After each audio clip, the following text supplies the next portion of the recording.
Saya Ustaz Abdul Somad, memang zaman ini tak terasa cepat betul. Rasa-rasa kejap, dah bulan Ramadan. Tak terasa baru saja Idul Fitri, dah masuk pula lagi. Masya Allah, begitu cepatnya masa berlalu. Maka jangan sampai semakin saya baca hadis ini, semakin kuat keyakinan saya bahawa Nabi Muhammad SAW mendapat wahyu dari Allah Subhanahu Wa Taala. Semakin kuat keyakinan dan keimanan. Kenapa? Seandainya Nabi berkata, zaman nanti di akhir zaman itu semakin cepat, semakin dekat, semakin berlalu tak terasa. Tapi kemudian zaman yang kita lalui tak sama seperti yang dikatakan Nabi. Mungkin datang juga keraguan dalam hati, betulkah ini? Tapi ternyata 1441 tahun lampau, 1440 tahun yang lalu Nabi mengatakan, dan hari ini terbukti zaman begitu cepat berlalu.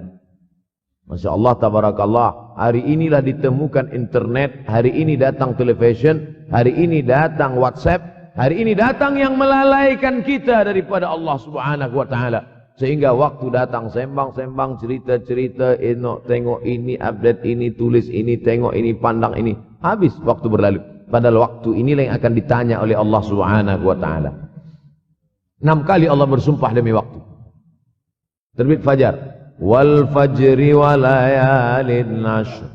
Masuk waktu subuh. Was subhi idza tanaffas. Masuk waktu duha. Wad duha wal laili idza saja. Masuk waktu siang. Wan nahari idza tajalla. Masuk waktu asar. Wal asri innal insana lafi khusr. Masuk waktu malam. 2 kali Allah bersumpah demi waktu malam. Wal laili idza saja. Wal-laili idza yaghsha. Kenapa hadis ini yang Ustaz bahaskan? Kami nak mendengar hadis tentang Dajjal dah lahir atau belum? Dajjal dah hadir. Mana bukti Dajjal dah hadir? Kurma bisan tidak lagi berbuah. Bila kurma bisan tidak berbuah, Dajjal dah nak datang. Kurma bisan sekarang sudah berkurang, tak berbuah. Lalu kemudian apa lagi? Ain Zuhar, mata air dari Ain Zuhar sudah kering. Sudah kering. Oleh sebab itu, tapi manakala dulu datang Habib Umar bin Hafiz, saya hadir majelis itu, adalah seorang bertanya, Habib, ya, Imam Mahdi dah lahir atau belum? Saya tengok, Habib menjawab, sepertinya dia macam tak suka pertanyaan. Kata dia, kita tak perlu mencari-cari dia dah lahir atau belum, kampung dia di mana, dia lahir di hospital mana, dia tak perlu. Yang perlu kita siapkan adalah iman dan takwa pengetahuan kita, supaya kita jangan sampai terkecoh, supaya kita boleh membezakan mana hak, mana batil, mana betul, mana salah, mana lurus, mana bengkok, mana hitam, mana putih. Sehingga dengan istiqomahnya kita beribadah ini, kita boleh membezakan mana Al-Masih yang original, yang asli, mana Al-Masih Ad-Dajjal. Makanya tadi sebelum salam kita berkata, Allahumma inni a'udzubika min adzabi jahannam wa min adzabil qabri wa min fitnatil mahya wal mamat wa min syarri fitnatil masihid dajjal. Membaca, menghafaz 10 ayat di awal surah Al-Kahfi. Siapa yang menghafaz 10 awal ayat, hadis lain mengatakan 10 akhir. 10 awal, 10 akhir, elok dua-duanya.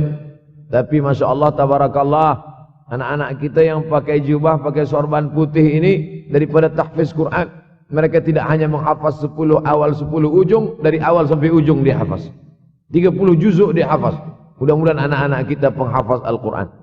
Allahumma ja'al abna'ana wa banatina min huffazil Quran wal hafizat. Jadikan anak-anak kami menjadi para penghafaz Al-Quran, ya Allah, supaya selamat dia daripada fitnah Al-Masih Ad-Dajjal. Tapi saya pilihkan hadis tentang yang 5 ini. Dengan 5 ini kalau kita amalkan, insya Allah Allah akan selamatkan kita dari fitnah akhir zaman ini. Yang pertama, manfaatkan waktu, kerana waktu di akhir zaman ini yataqarabuz zaman. Kerana waktu semakin dekat tak terasa, hilang, berlalu. Maka isilah waktu ini dengan ibadah. Jangan sampai ada waktu yang kosong. Duduk sejenak kosong berselawat. Allahumma salli ala sayyidina Muhammad wa ala ali sayyidina Muhammad. Allahumma salli ala sayyidina Muhammad wa ala ali sayyidina Muhammad. Sempat-sempatkan ambil wuduk solat duha walau 2 rakaat. Sempat-sempatkan sebelum tidur malam solat witir 3 rakaat. supaya tidur kita sentiasa dalam wudu dan kita sempat salat witir. Andai mati kita malam itu, insyaallah mati dalam keadaan husnul khatimah. Usolli sunnatal witri salasa raka'atin lillahi ta'ala. Nanti malam jaga tidak witir lagi, hanya tahajud saja. Sempat-sempatkan solat tahajud. Elok amat sangat baik solat wudu 2 rakaat. Usolli sunnatal wudu raka'ataini lillahi ta'ala. Selepas solat wudu, solat sunat taubat.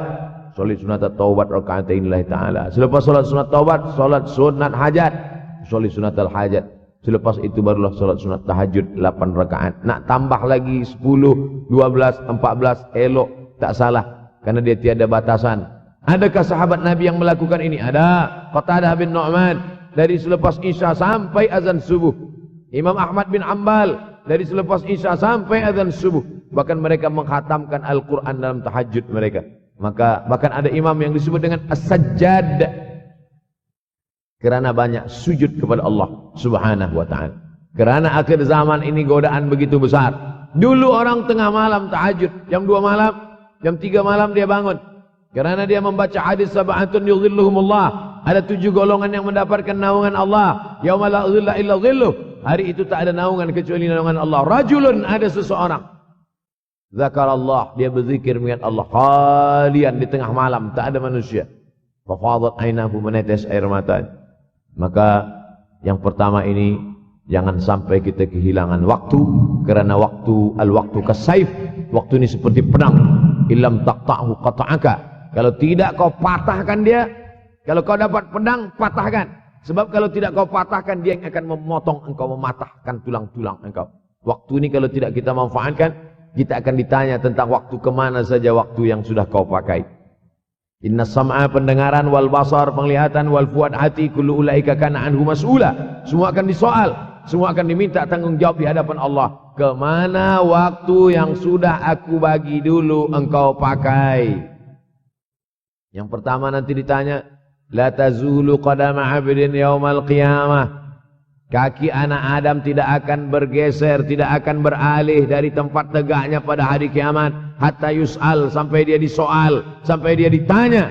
La tus'alunna yauma idzin 'anin na'im. Banyak yang akan ditanya nanti.